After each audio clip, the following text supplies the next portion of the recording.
Assalamualaikum warahmatullahi wabarakatuh. Alhamdulillahirabbil alamin. Alhamdulillahilladzi akrama man ittaqa bimahabbatihi wa au'ada man khalafahu bighadabihi wa 'adzabihi. Asyhadu an la ilaha illallah wa asyhadu anna sayyidana Muhammadan 'abduhu wa rasuluhu la nabiyya ba'dah. Allahumma shalli ala sayyidina Muhammad wa ala ali sayyidina Muhammad. Rabbi shrah li sadri wa yassir li amri wa hlul 'uqdatam min lisani yafqahu qawli. Alhamdulillah, para jamaah yang dirahmati Allah, kita bisa kembali duduk dalam majelis ilmu. Sudah berapa tahun kita nggak ketemuan nih, Pak? Ramadan kemarin saya baru ceramah sih di sini. Cuman kalau kajian belum ya. Ada 2 tahun barangkali. 2 tahun ya? 2 tahun, Masya Allah. Kalau dulu 2 tahun yang lalu itu kita dempet-dempetan bubuannya kayak Jumatan begitu rasanya gitu ya. Alhamdulillah tidak mengurangi semangat kita, insya Allah di luar masih ada itu, alhamdulillah. Sekalipun memang harus jaga jarak. Restart aja. Oke. Baik para jamaah yang dirahmati Allah, insya Allah pada kesempatan pagi hari ini kita bersama-sama akan lagi mengkaji tentang ilmu fikih kontemporer. Lagi-lagi kami sampaikan bahwasanya yang namanya fikih itu syarat dengan yang namanya apa? Perbedaan pendapat dari ijtihad para ulama, begitu ya. Jadi tidak perlu ngotot-ngototan ini haram, ini halal, pelakunya masuk neraka. Kita bukan panitia akhirat. SK-nya belum turun. Jadi jangan gampangan menjudge orang lain salah atau menjudge diri sendiri paling benar, itu juga keliru. Dalam fikih ataupun dalam akidah ataupun dalam fikih itu ada usul, ada furu'. Usul itu adalah segala sesuatu yang memang nggak bisa ditawar-tawar lagi, nggak ada perbedaan. Misalkan dalam akidah usulnya ya, yang paling utama, yang paling pokok itu adalah meyakini, beriman kepada wahdaniyatillah, tentang keesaan Allah. Terkait bagaimana sifat-sifat Allah, terkait bagaimana mendeskripsikan tentang Allah, memang di situ ada furu'. Itu adalah hal yang biasa yang masih polemik di antara satu dengan yang lainnya. Begitu juga dalam fikih. Dalam fikih itu ada usul, ada furu'. Gitu ya. Dalam fikih misalkan sholat 5 waktu, itu mutlak, nggak ada perdebatan. Kalau ada yang bilang 3 waktu, yang lain lagi itu ceritanya itu. Furuknya ya kan, tentang misalkan takbiratul ihramnya beda, ada yang begini, ada yang begini gitu kan. Tangannya tahiyatnya beda, ada yang begini, ada yang begini gitu kan, ada yang diputer. Nah, itu furuknya. Usulnya sama, sholat 5 waktu wajib, fardu gitu ya. Tapi perbedaan tentang kaifiyah, nah, lagi-lagi kaifiyah ini yang membuat para ulama satu dengan yang lainnya berbeda pendapat. Kenapa? Karena perbedaan itu bisa muncul karena satu, berbeda dalam memahami nas. Apa nas? Redaksi yang mutlak atau yang lain daripada Al-Quran ataupun dari hadis. Contohnya apa? Tentang masalah perbedaan memahami nas itu. Dalam Al-Quran itu kita sering membaca, kalau dalam masalah wudhu ya. Mana imam tadi? Idza qumtum ila sholati faghsilu wujuhakum wa aydiyakum ilal marafiq wamsahu bi ru'usikum warjulakum ilal ka'bain gitu ya. Nah, kalau kita bacanya wa arjulakum ilal ka'bain, maka gitu ya, ketika wa arjulakum ilal ka'bain, ya kepala ini kaki ini ya disiram. Karena ngikutin bagaimana muka dan tangan, ya disiram. Tapi berbeda lagi ketika yang kita baca wa arjulikum. Ibnu Katsir bacanya wa arjulikum itu. Ya. Maka dibasuh, diusap gitu ya. Diusap. Kok no input lagi ini? Bismillah insyaallah. Para jemaah yang dirahmati Allah, begitu juga ketika berbicara masalah hukum musik nih. Ya, ini memang lagi viral gitu ya, ada salah satu lah dari mantan artis gitu ya, yang membuat statement, yaitu pendapat.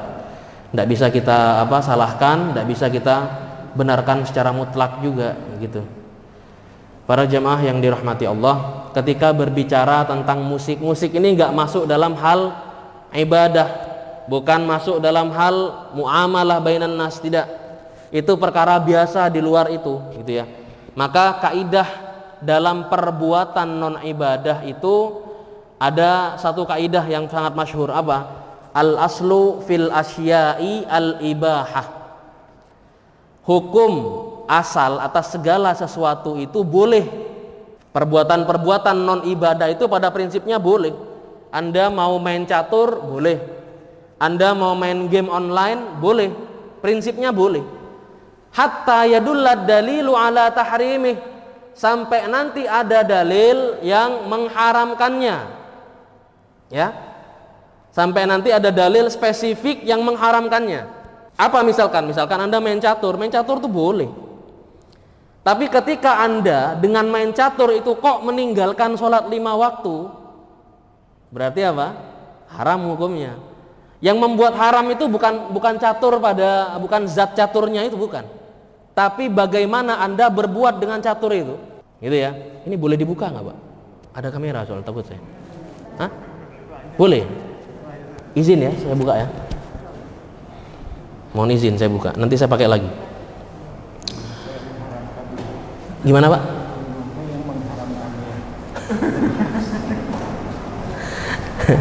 Baik.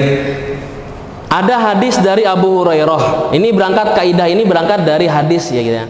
Dikorelasikan dengan sebuah hadis dalam riwayat At-Tirmidzi, dikatakan ya, min husni islamil mar'i tarkuhu ma la ya'nihi. Sebaik-baik muslimnya seorang itu ya, di antara tanda baiknya keislaman seorang adalah meninggalkan yang tidak bermanfaat. Perintahnya ya bukan harus meninggalkan, bukan, tapi apa? Sebaiknya ditinggalkan. Artinya apa? Anda melakukan ya tidak masalah. Anda melakukan itu tidak masalah sepanjang memang bukan sesuatu yang najis, yang haram gitu ya.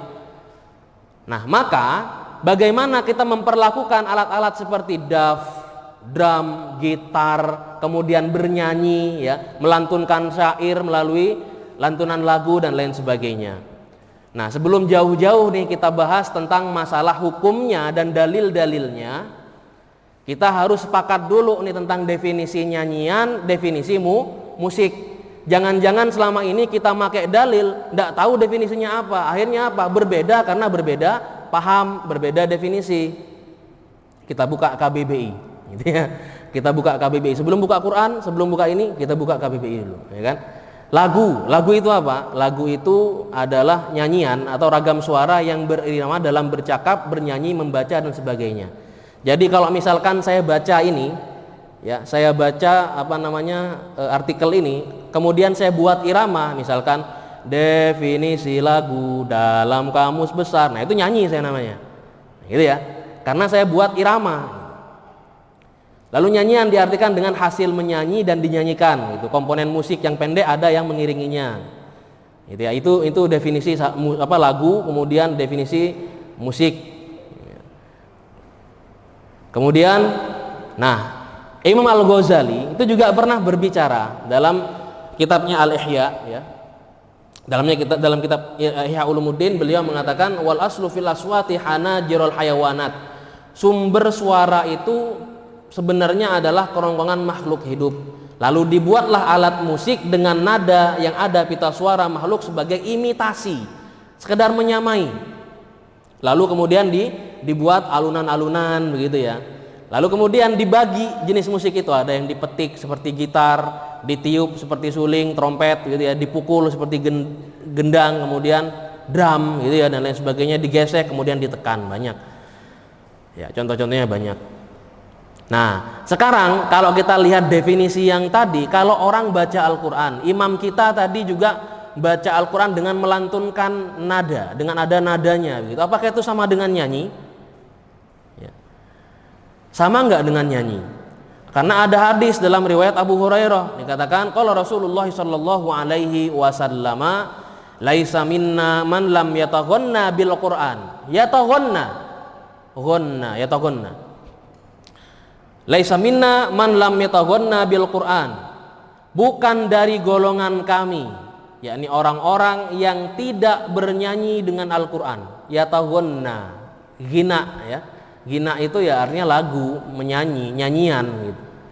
Nah, di sini dikatakan man lam yataghanna bil Qur'an. Maksud dari yataghanna di sini apa? Apakah sama seperti orang nyanyi dalam yang kita tahu itu MP3 itu ya, atau beda gitu ya kan?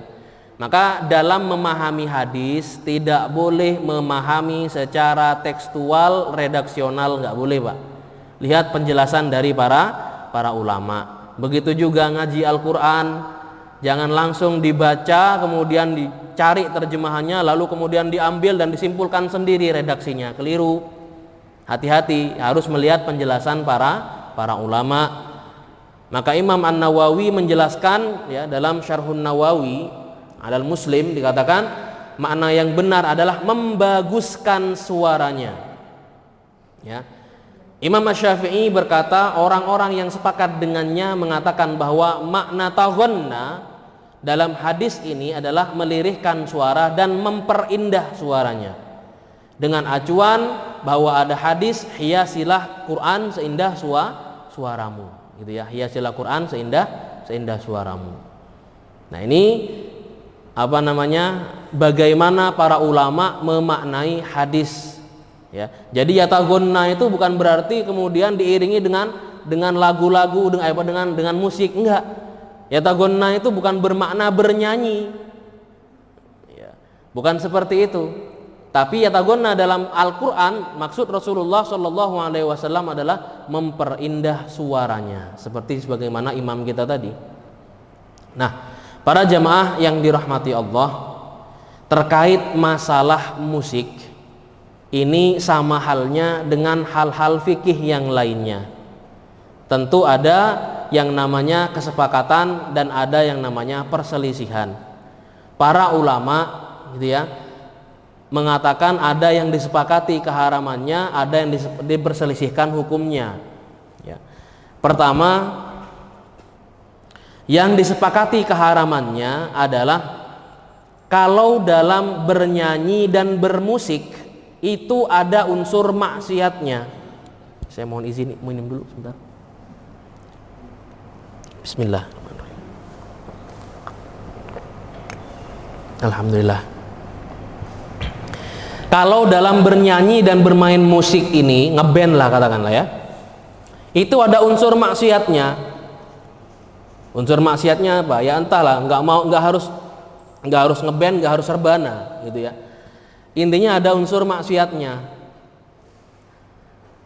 Kumpul laki-laki dan perempuan dalam satu tempat tanpa ada pembatas, yaitu bisa menghadirkan maksiat, ya. Atau dalam lirik-liriknya itu ada sesuatu yang seksual, misalkan unsur-unsur seksualnya. Ya banyaklah lagu-lagu zaman sekarang gitu yang sering kita dengar, Cinta Satu Malam. Iya ya. Nah, itu ada unsur-unsur erotisnya itu, gitu ya kan? Nah, itu unsurnya maksiat. Karena kenapa? Hati kita jadi keruh karena itu. Otak kita jadi kemana-mana, gitu kan? Otak kita jadi berimajinasi kemana-mana. Kalau seperti itu liriknya, sekalipun itu lirik bahasa Inggris yang Anda hafal liriknya tapi nggak Anda pahami, banyak anak-anak muda seperti itu sekarang, ya kan? Hafal lirik tapi nggak paham. Yang Arab juga ada, ya kan? Yang lagu-lagu, jangan anda kira setiap lagu yang Arab itu pasti Islami, enggak, ya kan? Banyak itu lagu-lagu kalau pernikahan yang di setel bahasa Arab dikiranya itu sholawatan, diamin-aminkan itu. Padahal ya percintaan juga isinya gitu. Ya. Nah, ada maksiatnya. Kalau dalam liriknya ada maksiatnya, kemudian dalam kaifiyahnya, dalam tata caranya itu ada maksiatnya, ya sudahlah, hindarkan. Itu ada disepakati keharamannya oleh para ulama. Muncul fitnah dengan lirik lagunya, kok ternyata menghadirkan rasa benci kita kepada orang lain. Ada provokasi di dalamnya, ada unsur-unsur provokasi, entah kepada ulama, entah kepada ilmu, entah kepada agama, entah kepada sosok dan lain sebagainya. Yang seperti ini juga disepakati keharamannya oleh para ulama. Lalu kemudian yang disepakati juga keharamannya udah pasti ini, yang melalaikan kewajiban. Anda nonton konser, konsernya apa? Bukan konser musik, bukan konser band, bukan. Konsernya adalah konser nasyid misalkan. Tapi konser nasyidnya itu ya mulai dari zuhur sampai mau menjelang sampai asar mau lewat misalkan. Anda tidak ikutan sholat zuhur, tidak ikutan sholat asar karena ikut konser nasyid ini. Sekalipun lagunya nasyid mengingatkan kita kepada Allah, kok ternyata melupakan kita kepada sholat, ya haram. Ya Pak ya. Sekalipun lagunya Bang Roma Irama yang Anda dengarkan, ya. Saya itu termasuk penggemar Bang Haji Roma Irama, Pak. Ya, lagu-lagunya syarat dengan makna dengan pesan moral gitu ya. Syarat dengan pesan-pesan moral. Tapi kalau kita mendengarkannya melalaikan sholat, melalaikan kewajiban untuk menafkahi keluarga, melalaikan kewajiban kita untuk istirahat malam, karena badan kita itu butuh istirahat, itu hak. Ya. Inna li rabbika laka haqqo wa li nafsika laka haqqo wa li ahlika laka haqqo fa'ti kulladzi haqqin haqqo, katanya. Sesungguhnya ada hak Allah dalam dirimu, ada hak badanmu dalam dirimu, ada hak keluargamu padamu, maka berikanlah hak itu sesuai dengan porsinya. Berikan sesuai porsinya. Nah, kalau melalaikan kewajiban dengerin musik, ya, maka otomatis ini disepakati keharamannya oleh para ulama. Nah, ada yang diperselisihkan hukumnya. Seandainya tidak ada maksiat, tidak ada fitnah, dan tidak melalaikan kepada kewajiban, apakah masih sama hukumnya haram? Dalam hal ini para ulama berbeda pendapat. Para jamaah yang dirahmati Allah, apa yang saya buat dalam slide ini tentunya bukan saya buat gitu-gitu saja ya. Ini saya menukil dari sejumlah kitab. Di antaranya kitabnya Ibnu Abi Dunya, Dhammul Malahi li Ibnu Abi Dunya. Kemudian dari kitab Risalah fil Ghina punya Ibnu Hazm Al-Andalusi. Ibnu Hazm Al-Andalusi ini kalau dalam kitabnya lebih condong kepada membolehkan. Nah, Ibnu Hazm. Sementara Ibnu Abi Dunya itu lebih kepada pendapat yang mengharamkan, dan banyak kitab-kitab lainnya. Ya. Ada 3 pendapat setidaknya Pak ya. Ada 3 pendapat. Pendapat pertama mengatakan haram, pendapat kedua mengatakan boleh secara mutlak, dan pendapat ketiga kondisional. Baik, pendapat pertama mengatakan bermain musik dan bernyanyi hukumnya haram mutlak. Haram secara mutlak. Ini pendapat pertama. Pendapat pertama mengatakan dari dalilnya gitu ya. Kenapa kok bisa haram secara mutlak? Berangkat dari statementnya 2 sahabat, Abdullah bin Mas'ud dan Abdullah bin Abbas radhiyallahu anhuma. Ya. Di sana dikatakan ya dalam hadis riwayat Abu Daud, al-ghina'u yunbitun nifaqa fil qalbi kama yunbitul ma'az zar'ah. Nyanyian itu menumbuhkan sifat munafik di dalam hati sebagaimana air menyebabkan tumbuhnya tanaman. Tanaman kalau disiram terus tumbuh, ya sama seperti masalah kemunafikan. Kalau terus-terusan diperdengarkan itu. Ya, lagu-lagu yang erotis itu diperdengarkan, maka akan menimbulkan kemunafikan dalam hati, dan itu akan terus tumbuh subur gitu dalam hati. Itu dalam hadis riwayat Abu Daud. Selanjutnya wa minan nasi may yashtari, dalam surah Luqman ayat 6 ya. Wa minan nasi may yashtari lahwal hadithi liyudilla an sabilillah bighairi ilm. Dan di antara manusia ada orang yang mempergunakan perkataan yang tidak berguna untuk menyesatkan manusia dari jalan Allah tanpa pengetahuan, dan menjadikan Allah itu olok-olokan. Ada ya syair-syair dari lagu, lirik-lirik dari lagu yang memojokkan agama, yang memojokkan ilmu, yang memojokkan seolah-olah tidak manfaat yang lain-lainnya kecuali itu gitu ya. Nah, yang seperti ini mungkin diambil dari ya berangkat dari dalil ini gitu. Banyak contohnya gitu. Maka para ulama dengan dalil ini mengatakan haram secara mutlak. Ini pendapat kelompok pertama. Lalu dalil yang lainnya apa? Liyakunanna min ummati aqwamun yastahillunal hira wal harira wal khamr wal ma'azif. Akan ada dari umatku suatu kaum yang menghalalkan zina, sutra, khamr dan alat musik ma'azif yang dipukul-pukul itu ya. Itu dalam hadis riwayat Bukhari. Difahami secara tekstual seperti ini memang. Kemudian dalam hadis riwayat Tirmidzi, kullu ma yalhu bihi ar-rajulul muslimu batilun. Gitu ya. Semua perbuatan sia-sia yang dikerjakan oleh laki-laki muslim adalah batil, kecuali apa? Illa ramyu biqausihi, kecuali melempar panah, kemudian melatihkan kuda dan mencumbui istrinya, gitu ya. Ini termasuk yang hak gitu. Ini dalam hadis riwayat At-Tirmidzi. Pokoknya semua yang sia-sia itu haram gitu. Redaksional. Selanjutnya dalam hadis dari Ibnu Majah dan Abu Daud ya, bahwasanya Ibnu Umar mendengar suara seruling gembala, maka kemudian ia menutup telinganya. Ini hadis riwayat Ibnu Majah, Abu Daud, hadis riwayat Ahmad juga. Beliau menutup telinganya sampai enggak dengar suara apapun dari luar dan mengalihkan kendaraannya dari jalan tersebut ya, kudanya kemudian dialihkan. Lalu berkata, wahai Nafi, apakah engkau masih mendengar suara musik? Ya. Kemudian Ibnu Umar masih melanjutkan, Nafi, kamu masih dengar enggak? Masih dengar. Nafi, masih dengar enggak? Sudah enggak? Nah, kemudian dilepas oleh Ibnu Umar. Ini dilepas ya. Lalu kemudian beliau berkata apa? Saya melihat Rasulullah Shallallahu Alaihi Wasallam mendengar seruling gembala kemudian melakukan seperti ini. Kata Ibnu Umar. Jadi ditutup telinganya, nggak mau dengar pokoknya. Dialihkan kendaraannya ke arah yang lain, nggak mau mendekat ke arah itu. Itu kata Ibnu Umar. Aku melihat Rasulullah seperti ini, maka aku lakukan, kata Ibnu Umar, sebagai ittiba'an lima amila bihi Rasulullah Shallallahu Alaihi Wasallam.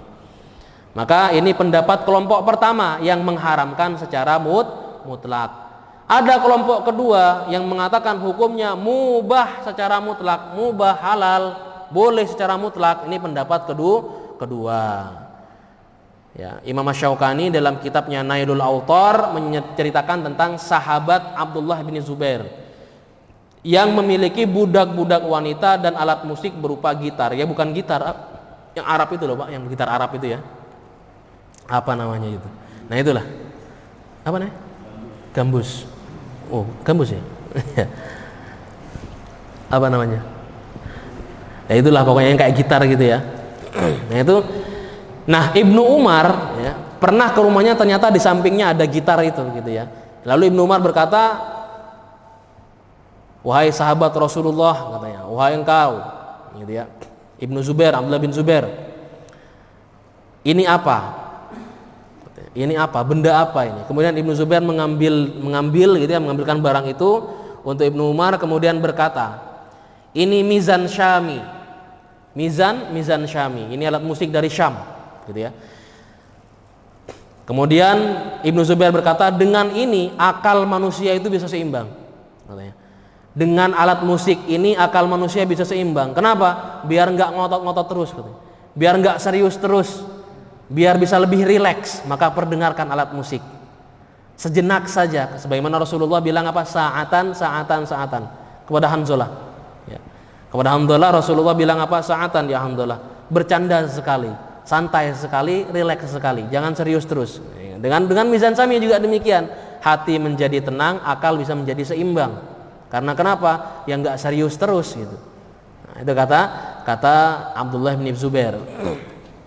Lalu kemudian ya, dari hadis Aisyah, riwayat Aisyah berkata gitu ya, bahwasanya dakhala Abu Bakar wa indi jariyatani min jawaril ansor taghniyani bima taqawwalatil ansor. Abu Bakar masuk ke rumahnya Rasulullah, masuk ke rumah Aisyah, lalu menemukan Aisyah sedang menghadirkan dua budak dari tetangganya kaum Ansor, yang mana dua budak ini menyanyi peristiwa pembantaian kaum Ansor pada perang Bu'ats. Lalu Aisyah melanjutkan kisahnya, ya, bahwasanya dua budak ini nggak pandai bersenandung katanya. Maka Abu Bakar berkata kepada Aisyah, "Ya Aisyah," kan Aisyah kan anaknya ya. Dia bilang apa? "Kok berani-beraninya kamu menghadirkan musik di rumah Rasulullah? Kok bisa ada seruling-seruling syaitan di rumah Rasulullah?" Maka Abu Bakar berkata demikian kepada Aisyah. Lalu ternyata gitu ya, ternyata Abu Bakar itu tidak tahu kalau ternyata di rumah itu ada Rasulullah. Rasulullah langsung langsung menjawab apa yang dikatakan oleh Abu Bakar. Kata Rasulullah, "Wahai Abu Bakar, bahwasanya ketahuilah bahwasanya setiap kaum itu memiliki hari raya, dan ini adalah hari raya kita, maka bersenang-senanglah." Jadi ada Rasulullah di sana. Kalaulah itu haram, Rasulullah pasti nyuruh pulang ente gitu kepada dua budak ini. Ternyata nggak disuruh pulang, Rasulullah ikut mendengarkan. Kata Rasulullah kepada Abu Bakar, "Ini hari raya kita." Ya entah itu waktu Idul Adha atau Idul Fitr, tapi yang jelas itu perayaan dirayakan oleh Rasulullah SAW dengan mendengarkan ya lantunan syair dari dua budak sahaya tersebut. Nah ya, ini hadis riwayat Bukhari. Tadi pakai hadis riwayat Bukhari, ini juga pakai hadis riwayat Bukhari. Nah, selanjutnya ada dalam hadis riwayat At-Tirmidzi dikatakan Rasulullah pulang dari salah satu peperangannya, lalu ada seorang budak hitam ya kemudian datang kepada Rasulullah, "Ya Rasulullah, aku bernazar. Ya Rasulullah, aku bernazar jika engkau pulang dari peperangan ini dengan keadaan selamat, maka aku akan memukul daf ini dan bernyanyi di hadapanmu." Mukul daf, rebana itu Pak, ya. "Dan aku akan bernyanyi di hadapanmu ya Rasulullah."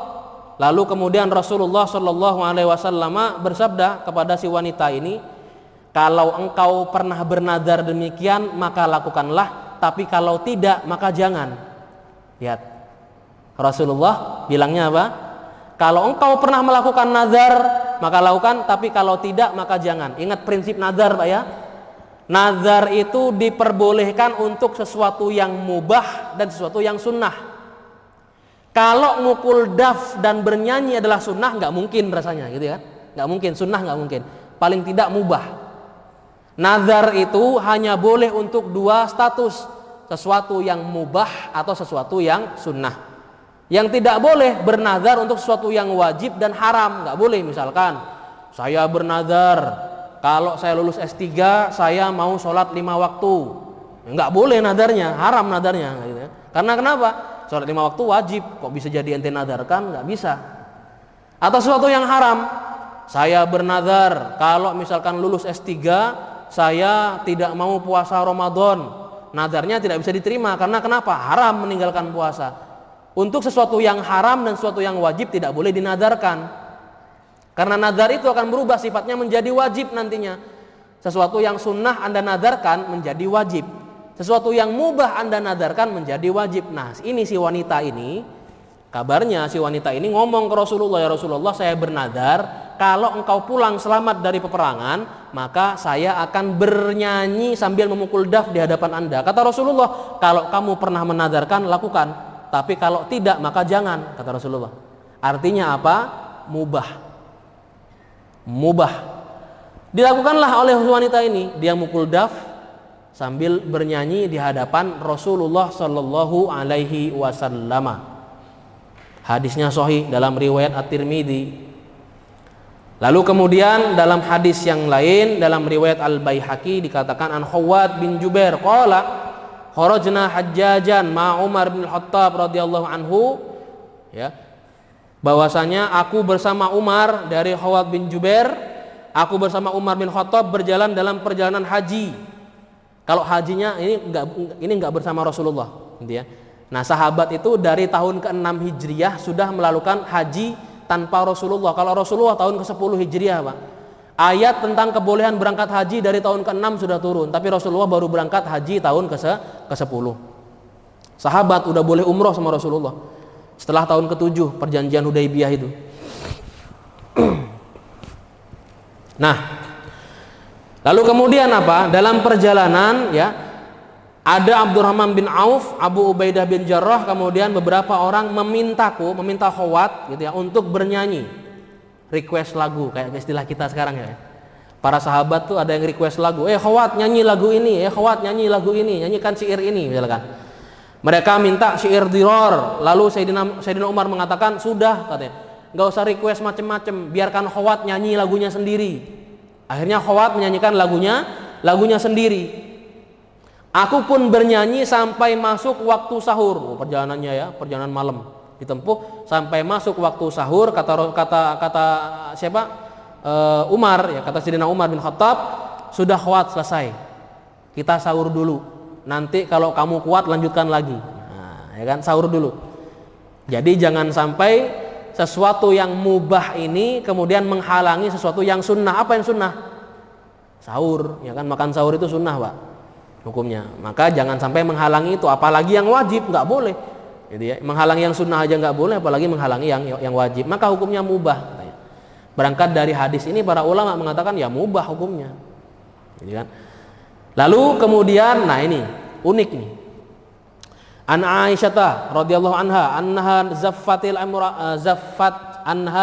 imra'atan ila rajulin minal ansor, menikahkan, bahwasanya Aisyah itu ya menikahkan saudarinya dengan pemuda dari kalangan kaum Ansor. Ya. Lalu Nabi Shallallahu Alaihi Wasallam datang ke pernikahan tersebut, lalu berkata kepada Aisyah, ya Aisyah, ini kan acaranya kaum Ansor, ini kan walimahannya kaum Ansor. Biasanya kata Rasulullah, kaum Ansor itu kalau ada walimahan, ada daf, ada lagu, gitu ya. Ada daf, ada lagu. Ini kenapa kok sepi gitu? Ternyata kalau dilihat dari penjelasan para ulama dalam kitab Fathul Bari dijelaskan, para sahabat itu sudah tahu bahwasanya Rasulullah itu akan datang ke pernikahan ini. Lalu apa yang terjadi? Yang namanya daf, alat-alat musik itu disembunyikan, penyanyi-penyanyinya disuruh sembunyi dulu. Penyanyi-penyanyinya suruh sembunyi dulu sampai Rasulullah pulang. Maunya begitu. Tapi Rasulullah udah tahu duluan. Apa kata Rasulullah? Ya Aisyah, mana musiknya? Ya kan? Mana musiknya gitu? Tidakkah kalian menghadirkan lahu atau musik gitu kan? Bukannya kaum Ansor itu suka dengan yang namanya musik? Mana ini katanya? Kata Rasulullah Shallallahu Alaihi Wasallam. Hadisnya sahih riwayat Bukhari.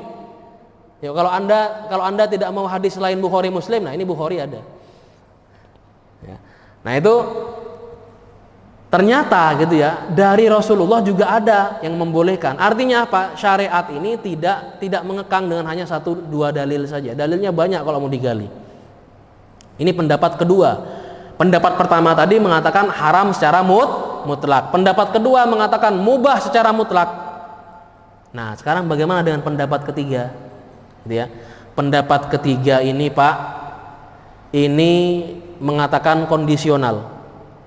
Karena kenapa? Tadi dalil yang mengatakan haram secara mutlak, dalilnya sahih, dalilnya mutawatir, ada Al-Qur'annya, ada ijma, ada penjelasan dari para ulamanya. Begitu juga dengan hadis orang-orang yang mengatakan ini hukumnya mubah secara mutlak, dalilnya sahih semua. Gitu ya. Pemahaman Al-Qur'annya juga luar biasa kalau para ulama. Nah, akhirnya pendapat ketiga mengatakan kondisional. Musik itu dalam suatu kondisi bisa menjadi haram, tapi dalam kondisi yang lain dia bisa menjadi halal atau mubah, gitu ya. Bisa menjadi mubah. Gimana? Ya tadi katanya. Ya kan? Kok bisa? Mereka berpendapat dengan sebuah kaidah, wujudul hukmi biwujudil illati wa fi adamiha ya'dumul hukm. Hukum itu eksis dengan adanya illat. Illat itu sesuatu sifat yang membersamai dengan sesuatu tadi. Kalau misalkan dalam musik dibersamai dengan maksiat, dengan fitnah, dengan melalaikan kewajiban, ya otomatis haram. Tapi kalau dengan musik ternyata bisa membuat Anda lebih energik dalam beribadah, membuat Anda termotivasi untuk lebih baik dalam kehidupan sosialnya, muamalah dengan orang-orang lain, tidak melalaikan Anda kepada kewajiban, ini boleh. Nah, itu ya kondisional. Lihat ilahnya yang melatar belakangi itu. Kalau ada maksiatnya, ada kemungkaran, maka itu menjadi haram. Tapi kalau tidak, maka itu menjadi mubah. Ya. Al-asyu fil asya'i al-ibah hatta yadullad dalilu ala tahrimi. Yang mengharamkan ini apa nantinya? Kalau yang mengharamkan adalah Anda justru bisa berdua-duaan dengan musik ini dengan wanita yang bukan mahram, ya ini haram. Kalau dengan musik ini justru melalaikan Anda dari kewajiban sholat, kewajiban menafkahi anak dan istri, kewajiban untuk istirahatkan badan Anda, maka ini menjadi haram. Tapi kalau terhindar dari itu semuanya, maka boleh, maka pilih-pilih lirik Pak ya. Kalau mau aman itu ya Bang Roma Irama itu sudah aman itu. Ya. Atau lagu-lagu nasyid, nah itu aman itu. Insyaallah. Ya, nasyidnya nasyid Indonesia kalau nggak tahu bahasa Arab. Iya, kadang-kadang lagu Arab itu erotis juga. Bapak ini lebih ngerti mungkin. Kalau saya banyak nggak pahamnya, kalau Arab-Arab yang sukiyah itu kurang paham. Ya, jadi kondisional kata pendapat ketiga. Ya, karena kenapa? Mereka melihat dua dalil, ya. Mereka melihat dua dalil. Oh, dalil yang mengharamkan sahih, dalil yang memubahkan juga sahih, sama-sama mutawatir. Diambillah jalan tengahnya. Siapa ini? Jalannya Imam As-Suyuti rahimahullah. Imam As-Suyuti itu ya selalu saja melihat dalil itu,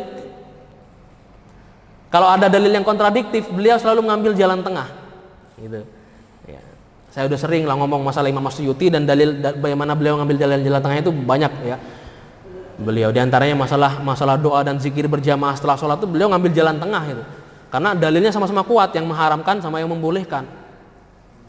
Beliau bilang apa? Kalau untuk maslahat umum boleh, kalau itu membuat Anda aman boleh. Tapi kalau Anda di negara atau di tempat yang minoritas muslim, kok bisa membuat Anda dengan ibadah yang terang-terangan itu Anda dideportasi atau terancam nyawa Anda, maka ibadahnya sir saja. Zikir dan doanya diam-diam saja, gitu. Kata Imam Suyuti. Tapi kalau aman-aman saja, oh silahkan, kata Imam Suyuti. Ya kan, itu Imam As-Suyuti. Maka kalau saya tidak mengatakan haram secara mutlak, tidak mengatakan saya pribadi ya. Saya tidak mengatakan haram secara mutlak sampai harus banting gitar, buang drum dan lain sebagainya, ya. Tidak. Atau mubah secara mutlak juga tidak. Ya, juga tidak. Maka bagaimana? Saya pilih-pilih, Pak. Lagunya lagu apa dulu? Jangan-jangan ada lagu musik rock tapi religi, ada nggak ya? Lagu rock tapi religi, ada nggak? Nggak tahu ada apa nggak. Nah, kalau seperti itu ya mungkin boleh saja gitu ya kan. Tapi nggak usah berlebih-lebihan gitu ya. Intinya ya agama itu ya Islam itu fleksibel Pak. Islam itu fleksibel. Untuk meraih pemahamannya lihat dari penjelasan para ulama. Barangkali itu yang bisa kami sampaikan. Selanjutnya mungkin bisa kita lanjutkan dalam sesi diskusi. Wallahu a'lam bishawab.